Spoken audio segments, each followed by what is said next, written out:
बोलिए भगवान श्री कृष्ण की जय। गुरु नारायण भगवान की जय। हम श्रीमद्भागवत महापुराण में भगवान की स्तुतियों को पढ़ रहे हैं। स्तुति प्रार्थना भगवान के सौंदर्य का जो वर्णन हुआ है उसको पढ़ रहे हैं। तो आज हम चतुर्थ स्कंद में पढ़ रहे थे। उसमें एक अध्याय हमारे से गलती से छूट गया था, उसके लिए हम क्षमा चाहते हैं।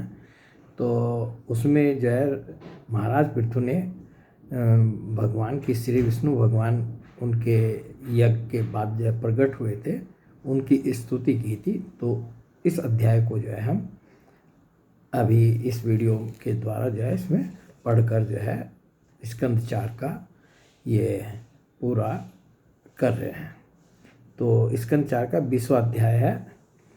तो श्री मैत्रेय जी कहते हैं, विदुर जी, महाराज पृथु के 99 यज्ञों से यज्ञभोक्ता यज्ञेश्वर भगवान विष्णु को भी बड़ा संतोष हुआ। उन्होंने इंद्र के सहित वहाँ उपस्थित होकर उनसे कहा। महाराज पृथु जो है 100 यज्ञों का करने का संकल्प लेकर के बैठे हुए थे। उनके 99 यज्ञ पूरे हो गए थे और जब ये यज्ञ कर रहे थे तो इंद्र जो है बार बार जो है उन के 100 यज्ञ पूरे होने नहीं देना चाहते था कि जो है ये जो है हम मेरा इंद्र पद ना छीन लें। तो जब 100वां यज्ञ चल रहा था तो उसके लिए जो है उन्होंने अपने याजकों को कहा, महाराज पृथु ने, कि आप इंद्र का आह्वान कर दीजिए हवन में। तो उन्होंने इंद्र को मारने के लिए इंद्र का आह्वान करने जा रहे थे तो ब्रह्मा जी ने आकर के उनको रोक दिया और महाराज पृथु को समझाया कि आप जो है ये मत कीजिए, अभी इनको इंद्र को मारना आपके लिए वो ठीक नहीं है। और आपका जो आपने जो भगवान का अवतार जो है आपने जो है आप अंशावतार हैं आप भगवान के, तो आपका जो उद्देश्य है उसको पूरा कीजिए। तो उनकी बात मानकर ब्रह्मा जी बात मानकर महाराज पृथु ने जो है अपने 99 यज्ञ रहने दिए। तो ये 99 यज्ञ जब पूरे हो गए तो भगवान विष्णु जो हैं इंद्र को लेकर जो है वहाँ उपस्थित हुए। इंद्र को लेकर के इसलिए उपस्थित हुए कि इंद्र जो है उनके उसमें विघ्न डाल रहा था और उससे इंद्र से क्षमा मंगवाना चाहते थे भगवान, कि राजा पृथु से जा करके तुम क्षमा मांगो। श्री भगवान ने कहा, राजन, इंद्र ने तुम्हारे 100 अश्वमेध पूरे करने के संकल्प में विघ्न डाला है। अब ये तुमसे क्षमा चाहते हैं, तुम इन्हें क्षमा कर दो। नरदेव जो श्रेष्ठ मानव, साधु और सद्बुद्धि संपन्न होते हैं, वे दूसरे जीवों से द्रोह नहीं करते, क्योंकि यह शरीर ही आत्मा नहीं है। यदि तुम जैसे लोग भी मेरी माया से मोहित हो जाएं, तो समझना चाहिए कि बहुत दिनों तक की हुई ज्ञानी जनों की सेवा से केवल श्रम ही हाथ लगा। ज्ञानवान पुरुष इस शरीर को अविद्या, वासना और कर्मों का ही पुतला समझकर इसमें आसक्त नहीं होता। इस प्रकार जो इस शरीर में ही आसक्त नहीं है, वह विवेकी पुरुष इससे उत्पन्न हुए घर, पुत्र और धन आदि में भी किस प्रकार ममता रख सकता है। यह आत्मा एक शुद्ध स्वयं प्रकाश, निर्गुण, गुणों का आश्रय स्थान, सर्वव्यापक, आवरण शून्य, सबका साक्षी एवं अन्य आत्मा से रहित है, अतएव शरीर से भिन्न है। जो पुरुष इस देह स्थित आत्मा को इस प्रकार शरीर से भिन्न जानता है, वह प्रकृति से संबंध रखते हुए भी उसके गुणों से लिप्त नहीं होता, क्योंकि उसकी स्थिति मुझ परमात्मा में रहती है। राजन, जो पुरुष किसी प्रकार की कामना न रखकर अपने वर्णाश्रम के धर्मों द्वारा नित्य प्रति श्रद्धापूर्वक मेरी आराधना करता है, उसका चित्त धीरे धीरे शुद्ध हो जाता है। चित्त शुद्ध होने पर उसका विषयों से संबंध नहीं रहता तथा उसे तत्व ज्ञान की प्राप्ति हो जाती है। फिर तो वह मेरी समता रूप स्थिति को प्राप्त हो जाता है। यही परम शांति, ब्रह्म अथवा कैवल्य है।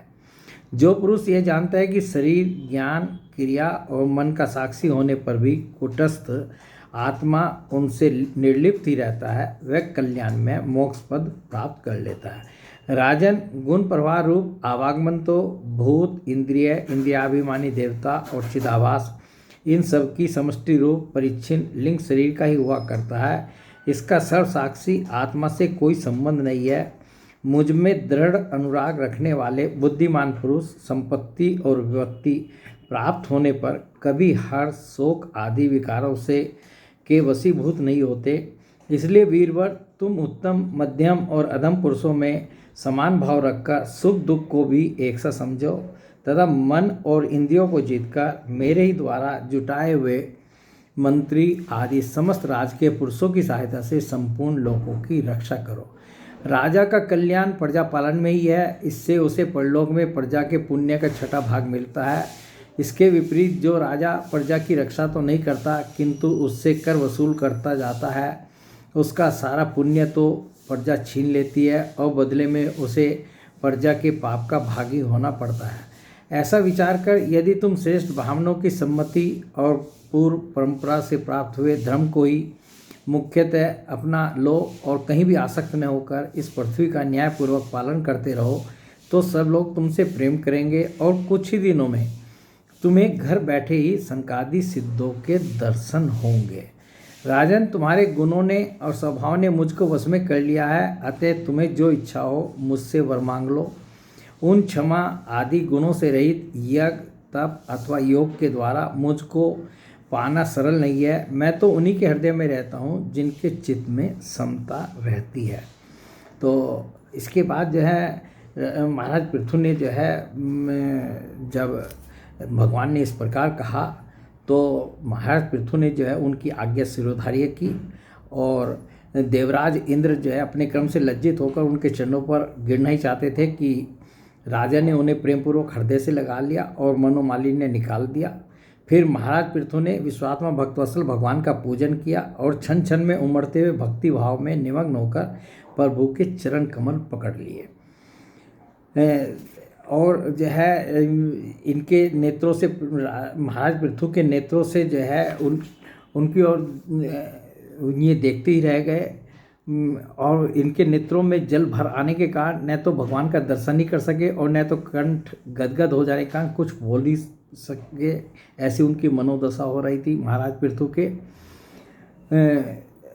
उन्हें भगवान को जो है मतलब महाराज पृथु जो है भगवान को हृदय से आलिंगन कर पकड़े रहे और हाथ जोड़े ज्यों के त्यों खड़े रह गए। प्रभु अपने चरण कमलों से पृथ्वी को स्पर्श किए खड़े थे। उनका कराग्र भाग अग्रोज के ऊंचे कंधे पर रखा हुआ था।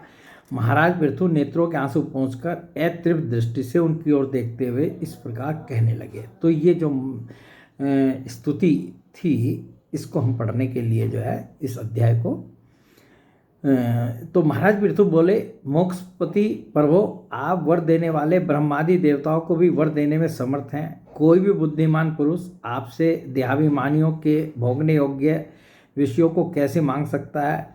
वे तो नारकी जीवों को भी मिलते ही हैं। अतः मैं इन तुच्छ विषयों को आपसे नहीं मांगता।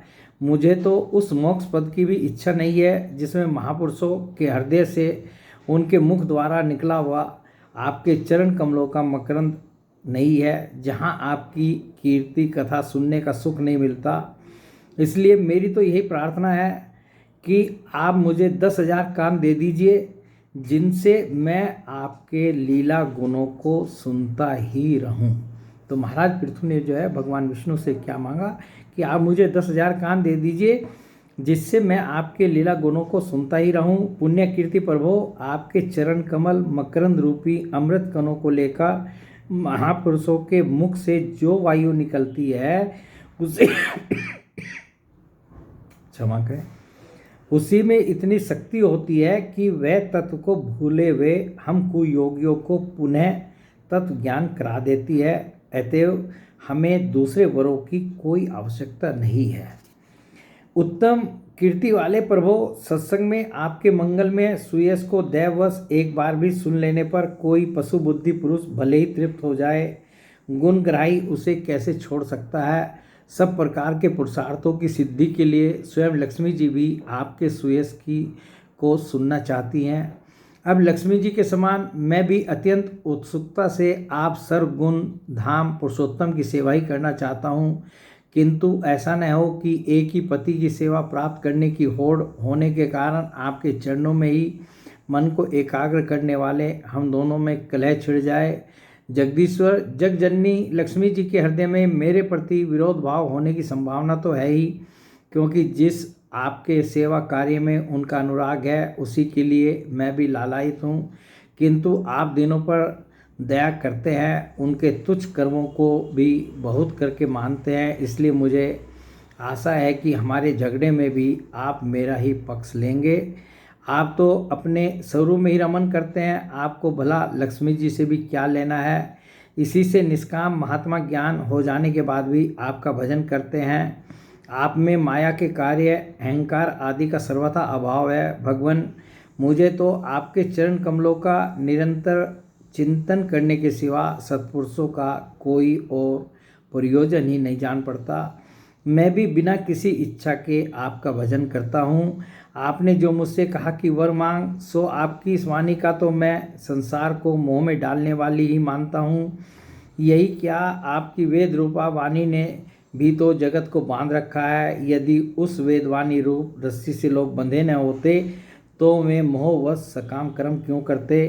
प्रभो, आपकी माया से ही मनुष्य अपने वास्तविक स्वरूप आपसे विमुख होकर अज्ञानवश अन्य स्त्री पुत्र आदि की इच्छा करता है। फिर भी जिस प्रकार पिता पुत्र की प्रार्थना की अपेक्षा न रखकर अपने आप ही पुत्र का कल्याण करता है, उसी प्रकार आप भी हमारी इच्छा की अपेक्षा न करके हमारे हित के लिए स्वयं ही प्रयत्न करें। कि आप हमें वर देने के लिए कह रहे हैं, परंतु भगवान हम आपसे कुछ नहीं चाहते। और जैसे पिता जो है पुत्र की बिना उसके कहे जो है उसका कल्याण करता रहता है, उसी प्रकार जो है हमारे हित में जो हो आप स्वयं ही वो करें। श्री मैत्रेय जी कहते हैं, आदिराज पृथु की इस प्रकार स्तुति करने पर सर्वसाक्षी श्री हरि ने उनसे कहा, राजन, तुम्हारी मुझ में भक्ति हो। बड़े सौभाग्य की बात है कि तुम्हारा चित्त इस प्रकार मुझ में लगा हुआ है। ऐसा होने पर तो पुरुष सहज में ही मेरी उस माया को पार कर लेता है जिसको छोड़ना या जिसके बंधन से छूटना अत्यंत कठिन है। अब तुम सावधानी से मेरी आज्ञा का पालन करते रहो। प्रजापालक नरेश, जो पुरुष मेरी आज्ञा का पालन करता है उसका सर्वत्र मंगल होता है। और इस प्रकार जो है भगवान ने राजऋषि पृथु के सारगर्भित वचनों का आदर किया। फिर पृथु ने उनकी पूजा की और प्रभु उन पर सब प्रकार कृपा करके वहाँ से चलने के लिए तैयार हुए। और जो है